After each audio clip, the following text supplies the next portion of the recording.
கரூர் துயர நிகழ்வை மடைமாற்றம் செய்வதற்காகவே முதலமைச்சர் கச்சத்தீவை பற்றி பேசுவதாக குற்றம் சாட்டியுள்ள தமிழிசை, காங்கிரஸ் திமுக கூட்டணி ஆட்சியில் இருந்தபோது ஏன் கச்சத்தீவை மீட்க நடவடிக்கை எடுக்கவில்லை என வினா எழுப்பியுள்ளார்.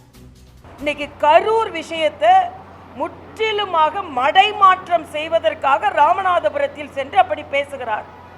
கரூர்ல இன்னுமே ஏன் அந்த மிக துன்பம் நடந்தது, கொடுமை நடந்தது என்றால் அதற்கு முழு அரசாங்கம் பொறுப்பு.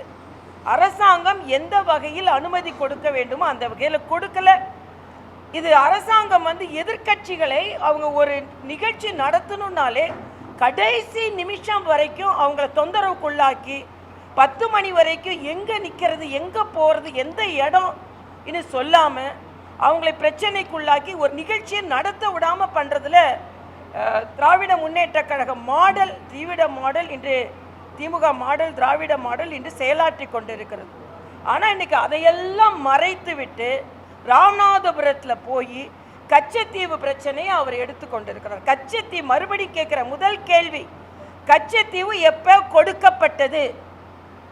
1974 இந்திரா காந்தி ஆட்சி செய்தும் பொழுது கொடுக்கப்பட்டது. இங்கே யார் ஆட்சி செய்தா?